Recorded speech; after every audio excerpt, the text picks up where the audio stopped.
Hey there, Evil Dead fans! Welcome to another episode of the Ash vs. Evil Dead After Show here on AFTERBUZZ TV. Tonight we are talking about Season 3, Episode 2, Booth 3. We've got a lot of stuff to cover tonight, including Ash being a dad, not great at it, Necronomicon lore about the Knights of Sumeria, and of course, Booth 3. Stay tuned, guys.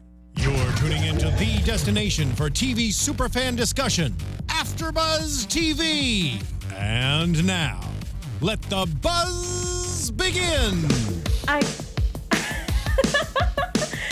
have to say, Lacretia, I don't know about you, but I think I'm gonna think about this song a little differently now. I know, this actually, is almost like more and more from the Jeffrey Dahmer movie that now every time I hear this song, I'm gonna think about something weird. I like it. Now, I think the only thing that could have, enhanced tonight's episode is if this entire sequence had been done like this music video. Oh, yeah, that would have been hilarious. Oh, that would have been spectacular. But in the meantime, I'm just going to jam out to this. Hey there, Evil Dead fans! Welcome back to the Ash vs. Evil Dead After Show on AFTERBUZZ TV. Tonight we are talking about Booth 3. I'm Megan Salinas, and with me, as always, Lacretia Lyon. Hey guys, since I'm Lacretia Lyon, you can find me right here, right now. Sadly, talking about Ash vs. Evil Dead. I know, right? Oh, I'm so excited. Yeah. This episode was ridiculous. But sadly, Lex couldn't join us tonight. He is on a work trip. And Emma Fife, sadly, is a little under the weather, so she can't join us either. Guys, well, at the end of the show, we will send you their Twitter so you guys can send them all of your well wishes. Yeah, they're really just watching the Oscars. Watching horror represent tonight. We've got some big winners, so yeah. The only thing I've seen the winner announced for is Best Animated, so oh yeah, I guess keep me spoiler free, but I was very happy to hear the winner for that one. All right, well, I will keep it spoiler free then. Fantastic. Yeah, and for all of you guys watching live, we really appreciate your viewership, especially since the awardee awards are on tonight, so thank you guys so much for tuning in. Lucretia, I want to get your initial impression about this episode, because I've been smiling from ear to ear ever since the credits started rolling, and I don't think I'm going to be able to stop anytime soon. I know, because now every time I hear this song, I'm just going to think about Ash. We thought that this was pretty close to Ash in the Butt last year, and they said that they were going to try to top that. But yeah, definitely his magazine becoming a Deadite and trying to rip his balls off, and then him basically slapsticking around in his own jizz.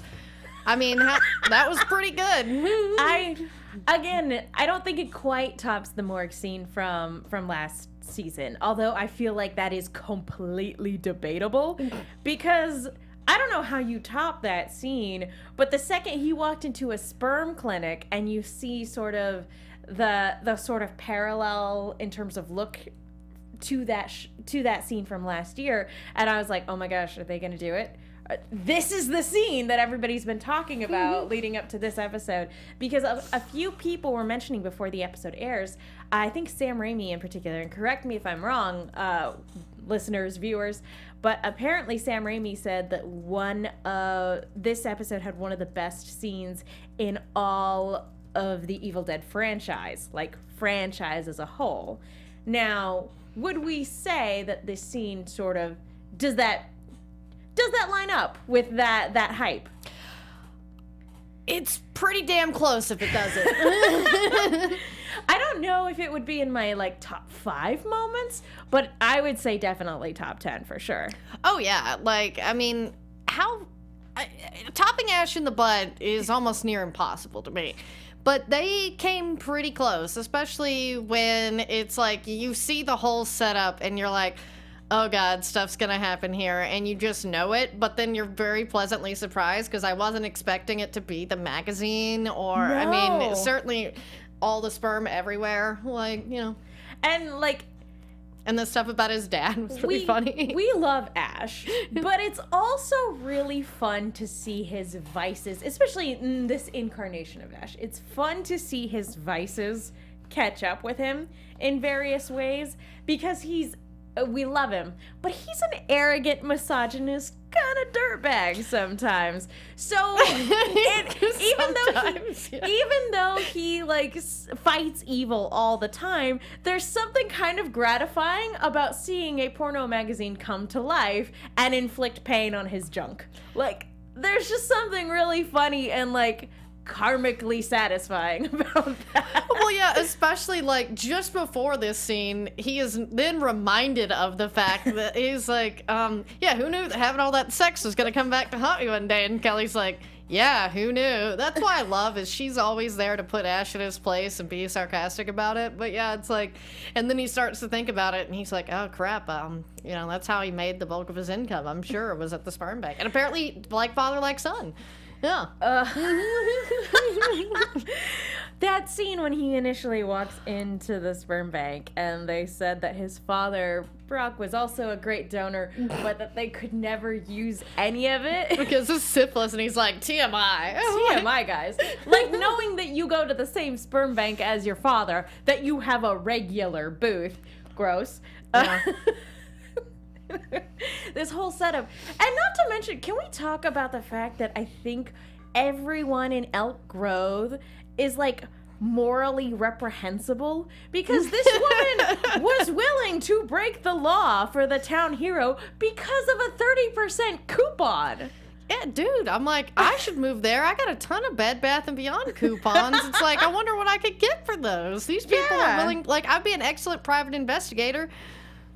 You can get stuff done just with a 20% off coupon. Who knew? Like, we knew they were never the sharpest tools in the shed. No town that could produce Ash Williams is going to be, like, known for its scientific breakthroughs. But, like, again, I didn't sort of expect this sort of level of, like, moral, what's the word when you don't care? Like, just at all. Like, morally bankrupt, yeah. I guess is a good way to put it. And do you think she was going to use the 30% off on the hardware part of the store or the sex toy emporium? I'm going to go with the latter. You know, here's a question. If she did use it for the sex toy part of the store, would that technically count as like a tax deduction? Like, could she have like grabbed an office P card and used it to purchase a sex toy? Because technically that could be for the office. That's brilliant. See, you know it's tax time when we're thinking about write-offs, even with sex toys. Yeah. Yeah, you never know. You never know. Yeah, because, I mean, depending on what it is, if it aids in ejaculation at all, that is part of her job. And maybe it's not just a sperm clinic. Maybe it's a reproductive clinic as well. Yeah. Maybe women, you know, so who knows? Like a Planned Parenthood sort of thing. No. Yeah, you never know. You never know. And now we'll never know because she's dead. I know. Burning questions will never be answered. Nope. All the questions that we have about this sperm bank just shows you how mature I am. I'm sitting here giggling like an idiot because this scene was just absolutely fantastic. I mean, it was literally everywhere. Yep. And I love that Ash, after the fact, like, didn't even bother to explain himself. He was just like, that's just a long, awkward story. Don't worry about it, guys. Well, yeah, because there's clearly a stain on his pants and everything. Like, and then I'm sure that they're wildly speculating. And even though they've been around Ash, still probably wouldn't have come to this conclusion. All he has to say is deadites. Deadites. Deadites. Yep. That's all I have to say. Like, he is the absolute worst at, like, coming clean. Because the way he always explains it always makes him look as guilty as possible. And also, oops, I'm sorry, I didn't mean I'm sorry, for that pun was just so good. I didn't mean for that to be a double entendre. I just meant that Ash is really bad at explaining himself in situations where it looks like he's killed some people. He always looks guilty. Yeah, that's been his problem in this town, you know, up until now, even though it's like, yeah, you're the town hero. And even then he's like, X-nay on the murdery. Like, hey, as your dad, I'm probably not supposed to be telling you to lie to the police, but lie to the police. yeah. Renji90998 weighs in on the sperm bank talk. He's like, I was kind of hoping someone would say a shooting blanks joke. It's pretty funny. Yeah. Well done. Well done. So, yeah, let's talk about Ash being a dad a little bit, because he's bad at it. Like, he is really bad at it, but I am impressed with the fact that he seems to actually want to do it, which is something that I wasn't really sure of, being as Ash is Ash.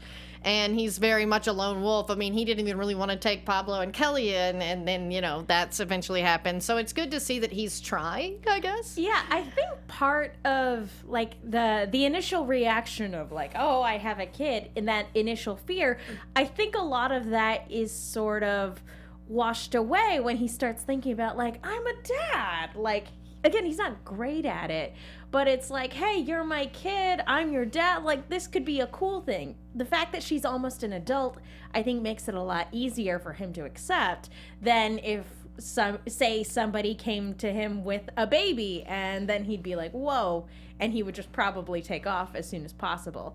But it's really endearing to see him try to make that effort. And I think Pablo and Kelly have kind of prepared him for that a little bit. He's like, I've already been mentoring these kids for a little while, and look, they have flourished under my tutelage. Like, I can do this dad thing. Even though they pretty well mentor him. Absolutely. Well, yeah, and what I love is, like, what does he say? Like, I suck balls at being a dad, but this is my number one focus, Brandy. You know, and my balls, but yeah. We can't let the Deadites take this away. Yeah. Brandy, my daughter. Yeah. Or my balls. Yeah. That's a no Deadite zone anymore. Yeah. That's a legitimate concern after the clinic. Yeah, I mean, he did have a case there. Yeah, absolutely. So and I guess it's also another thing to think about that, like, he's lost every family member that he's had. You know, his dad was killed by Deadites, his sister was killed because of Deadites, and Brandy is effectively the only family he has left. And I guess he feels like he has the closest thing he'll ever feel like having an obligation to anybody.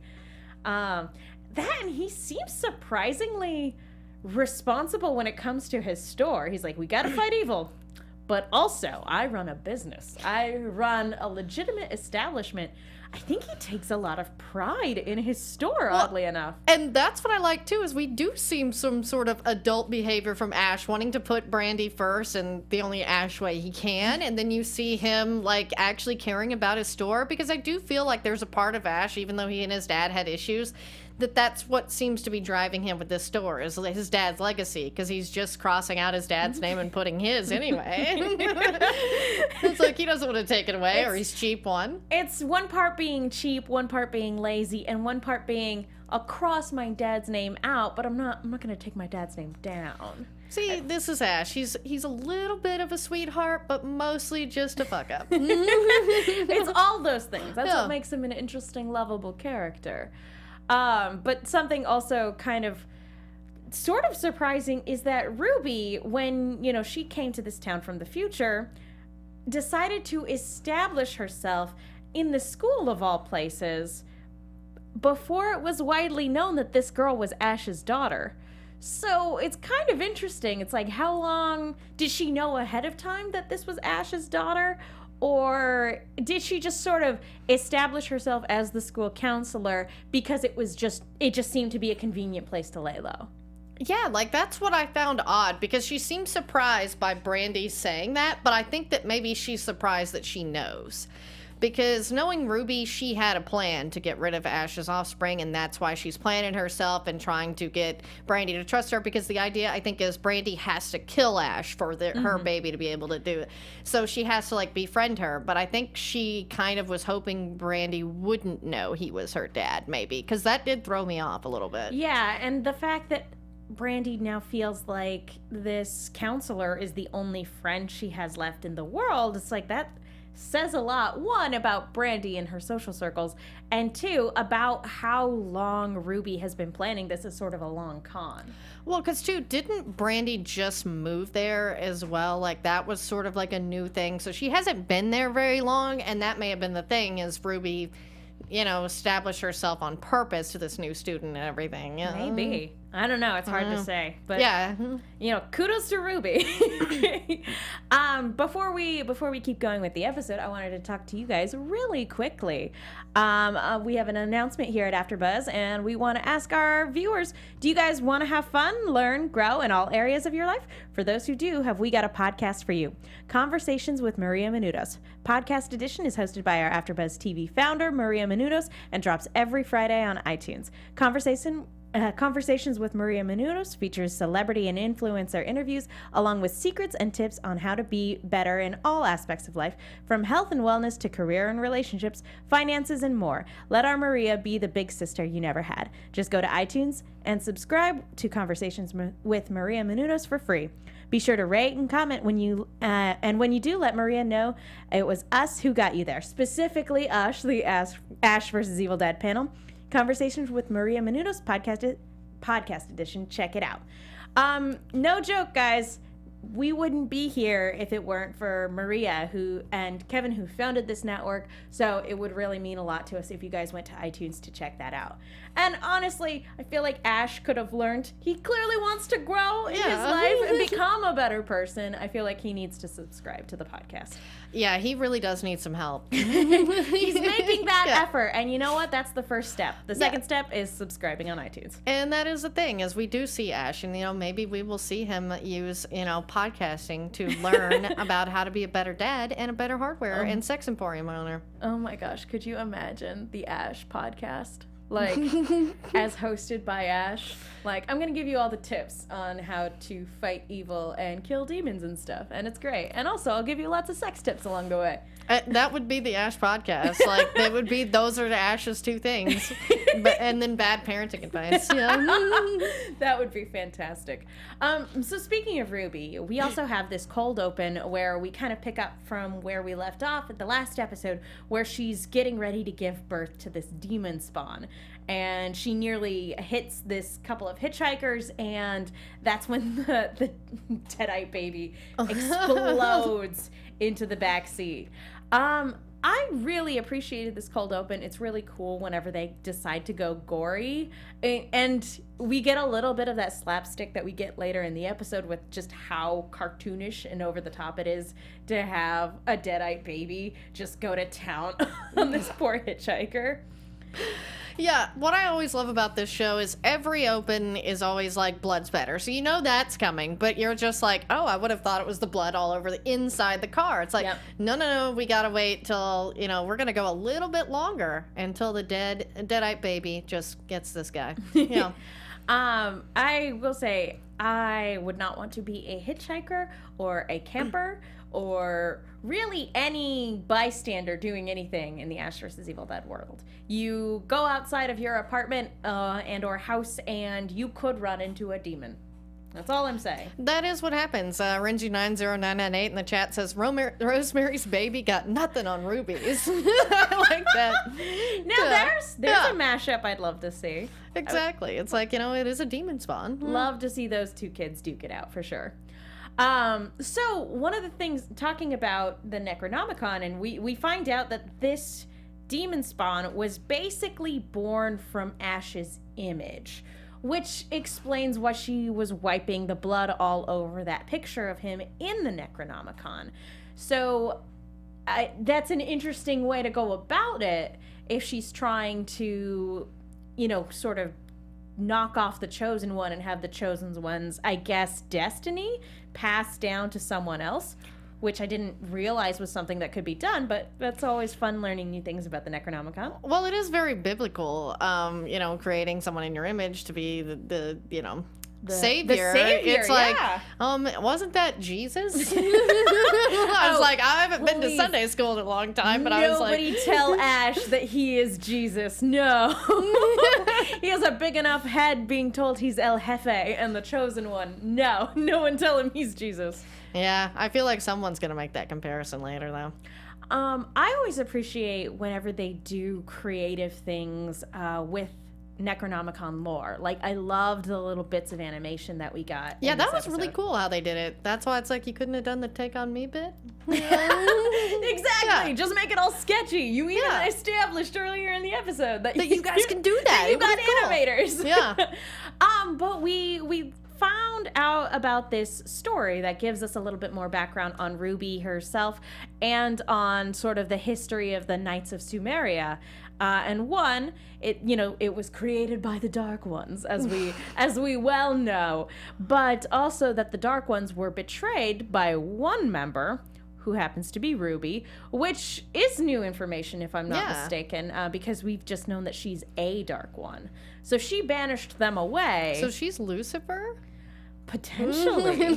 She said she's had a ton of names. This seems like church. A little bit. But yeah, she banished the other Dark Ones away. And it sounds like didn't kill them, just like sort of sealed them off, which makes me wonder if we're going to see more Dark Ones later on, especially if we're going to be messing with the Necronomicon more. And that there also happened to be, going back to the medieval era, so to speak, after Ash retrieved the Necronomicon and then conceivably went home. It's hard to tell timeline-wise where this happened, but apparently there was a mystic named Kaya who wanted to use the Necronomicon for her own means and then was basically trapped within the book as sort of not necessarily a punishment for her hubris, but as a result of her meddling, for sure. Now, it's very rare that this show chooses to give us a bit of Necronomicon lore without it coming back later. Is Kaya actually going to be our big bad later in this season, or is that just something that maybe we'll get little bits and pieces of later on, or perhaps maybe Kaya was the woman that appeared in front of Pablo. Yeah, and that's kind of what I wonder, if that was not her, because, much like with Ball, we got a little bit of stuff leading up to it before we actually saw the person, but this would be interesting because we have a mask, and maybe Kaya is somebody we've already met, like in human form or something. But yeah, being that it's tied to Pablo, and because he has the Sumerian writing on him, he is part of the Necronomicon, that would make more sense. It would make sense that she, especially potentially using the ruse of him her saying that Pablo's uncle sent her. Now, that could be a legitimate thing, because we saw in the preview for this entire season that we do see Pablo's uncle El Brujo helping him out with some ritual with the Necronomicon. But we also know that the Necronomicon is capable of taking forms and showing people things that aren't necessarily there to get them to do what they want. Well, yeah, and two, Pablo is always somebody who is hesitant for these things, but if he does feel like it is his uncle, the Brujo, maybe that would be easier to manipulate him. And, I mean, Dalton is already suspicious of Pablo and the Sumerian writing and how that could be potentially evil, because as we've seen, it is. But Pablo is the right vessel because he is the heart of the show, but it's like, well, I mean, will the evil, do him in? Yeah, according to Dalton, eventually evil will win out and Pablo will go full demon, as he describes. Yeah, and that's what everybody's afraid of, and I think even Kelly is starting to question, if Dalton's right, because, Pablo does seem like sketchy and not wanting to reveal things, but I think, she also sees that maybe he's a little jealous of Dalton, you know, and hopefully Kelly will be the one to believe Pablo. And I'm wondering if the reason why he is, as whole as he is because he does have a heart of gold. But I'm wondering if the Necronomicon isn't going to take advantage of his negative feelings towards Dalton. Yeah. Because we see that Pablo does have a little bit of resentment because Kelly did leave. She left him and Ash to go forge her own path and then came back with this guy who rides a motorcycle and claims to be super awesome at killing demons. And he's so pretty. He's very handsome. And that's the thing is and two, how much of this is just Pablo being jealous insecure, and then, insecure as opposed to, having a legitimate, like, hey, what's this dude doing here? We had our thing going, How do we know we can trust him? And we're the ghost beaters. This guy is like a fourth wheel. It's kind of weird. I don't know, guys, if he fits in. Now, initially, I was thinking that Dalton was not long for this world, but he is dropping this stuff with lore. He's setting up this interesting dynamic between Kelly and Pablo. Maybe Dalton sticks around for a little longer than I thought. Yeah, that's what I'm thinking, is because of the Knights of Sumerian lore and everything that we have with him, and this, dynamic now challenging Pablo and Kelly's relationship. I feel like he will be, if he does die this season, like most characters do on this show, it will be later. And it may be at Pablo's hands. I mean, yeah. Potentially. Oh. Oh boy. Poor Pablo. He's trying so hard. Now, I feel like that just about covers it. Is there anything else we wanted to touch on within the episode itself before we move on into predictions? I think that pretty well got all of it. Because, yeah, as we say, it was pretty well... succinct episode. Spend a lot of time in the Jizz Bank there. Oh, the Jizz Bank was so great.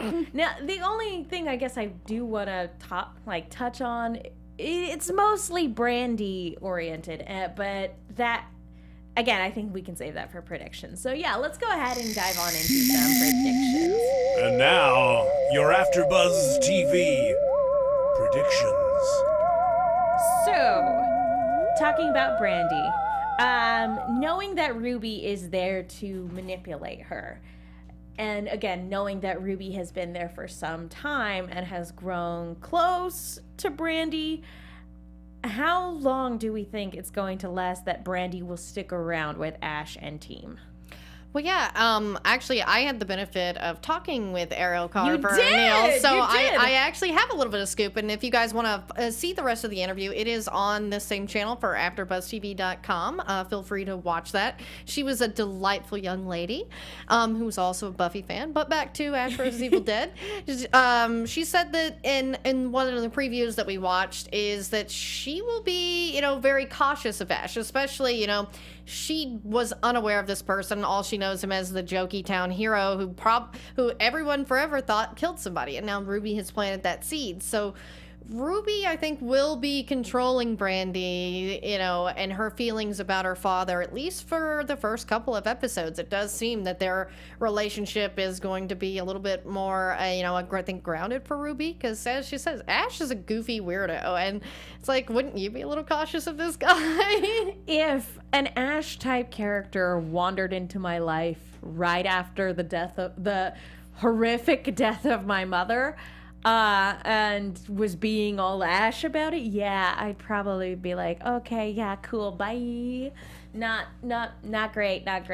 Yeah, because that is the thing, is like, as cool as we love, and as much as we love Ash, we're like, okay, if we're in Brandy's shoes, you'd be like, I don't want to be around this weirdo. I'm good. Yeah. Especially, again, being familiar with the town lore surrounding this murderer. Ashy slashy. Yeah, and to have a school counselor look you dead in the eye and go, this man shot his sister in the face. That's bad. He's a cold-blooded murderer. You probably should not be around him. You're going to listen to that authority figure in that scenario. Well, yeah, because again, Ruby had pretty well established herself as her only friend, very isolating and stuff like that, as one does when they're manipulating. But, through Brandy's eyes, she has no reason to doubt Ruby, as she does with Ash. Yeah, and Ruby puts on a great facade. Oh, yeah. Yeah, for a couple minutes, I did buy it. I was like, oh, yeah, look at that school counselor. Wait a minute. So, yeah, I feel like the key to Ash's undoing, especially because he's trying really hard, is going to be Brandy. And Ruby has already planted this seed, as you said, of him not being trustworthy because he murdered his own sister, who, by the way, Brandy slept in her room. What's wrong with you, Ash? Yeah. There's so much wrong with that for a number of reasons. One, Cheryl died, was a demon recently. Two, your buddy kind of would masturbate in that room all the time, and that's real weird and gross. Yeah, that's the thing. It's like, not all the Cheryl stuff aside, let's go to the Chet stuff, where he clearly revealed that he would masturbate in there because he loved Cheryl and all that, and it was like real so gross. weird. Real gross. Yeah, I hope bare minimum, somebody ran those sheets through the washer and dryer before Brandy slept in them. Or set those on fire. Maybe bought some new ones. I don't know. Yes, absolutely. Just set fire to all of it. That's the only way to be sure. Yeah, Ash is a businessman now. He can afford new sheets. He absolutely can. Not to mention that the room is covered in like art of Cheryl and also demonic imagery. I guess Chet was a little bit of an artist. I don't know. Yeah. I don't know. Who did that? Yeah, it's like, this is just weird. This is unsettling. And you could tell she didn't exactly have a great night's sleep. Yeah. The other thing, like, was that not being familiar with Deadites, and no one has explained to her as of yet that Deadites will deceive you. So, because when Ash murdered her friend Rachel, they did the Deadite thing of like, oh, I'm gonna turn back into this person for a hot second. See, it's really me. And so the last thing her friend ever said, as far as Brandy can see, is calling out to her for help. And then her father stomped her to death. With a harp. That was pretty cool. Which was really awesome. So I feel like Ruby's probably going to use that information as well to sort of twist the knife. Again, because nobody's explained to Brandy, as far as we can tell, on how Deadites work. Yeah, and that's why I think it'll take Pablo, who's very objective, and also he and Kelly are willing to call Ash out on his crap. They're not like his biggest fans, like I'm afraid Dalton might be. But yeah, like I feel like they'll be the ones to pull her, and explain this. But yeah, it's like, because Ash clearly is not in the mood of explaining anything, not even his trip to the sperm bank. Like I said, he's the worst at explaining things. Well. All right. Any other predictions that we want to touch on? I think that's it. I think so. All right, guys. Well, thank you so much for tuning in. If you guys haven't already done so, please go to iTunes to rate, subscribe, leave a comment. We love hearing from you guys. It's the best way to let our producers know that you guys like the show that we're putting on. We'll go ahead and do the iTunes shout-outs next week. Don't forget to do that because you will get a shout-out on the show. We love you guys. All right, Lacretia, where can people go if they want to find you? You guys can always find me at LACRETIALYON anywhere on the internet, since there is only one. And while you're on iTunes, giving this show a little review and subscribing to Conversations with Maria Menounos, why don't you go ahead and subscribe to my podcast, Mrs. Brightside. Megan will actually be my guest on next week's show. So, and of course, eventually there'll be the Lex Michael. I've got Dave Child on this week. You guys might recognize his voice here from AfterBuzz. It's a really fun little positive comedy podcast, and I'd love for you to subscribe and let me know what you think. Guys, and it's so much fun. It was a ridiculous amount of fun. So thank you so much for letting me be a part of that. It was so fun. Again, please, if you haven't already done so, follow Lex and Emma on Twitter at @TheLexMichael and @EmmaFife. Again, send them your well wishes because we miss them and we love them. And I'm Megan Salinas. You guys can follow me on Twitter and Instagram at @TheMenguin. That's TheMenguin. I am also on a bunch of shows here at AfterBuzz. I do lots of things. Be sure to also check out Apparitions on YouTube, where I do the voice of the main character, Adeline, and follow at @static_stations if you guys want to keep up to date with updates on that. So thank you guys so much for watching. We will see you all next week. From executive producers Maria Menounos, Kevin Undergaro, Phil Svitek, and the entire AfterBuzz TV staff, we would like to thank you for listening to the AfterBuzz TV network. To watch or listen to other after shows and post comments or questions, be sure to visit AfterBuzzTV.com. I'm Sir Richard Wentworth, and this has been a presentation of AfterBuzz TV. Cheers you later. The views expressed herein are those of the hosts only and do not necessarily reflect the views of AfterBuzz TV or its owners or principals.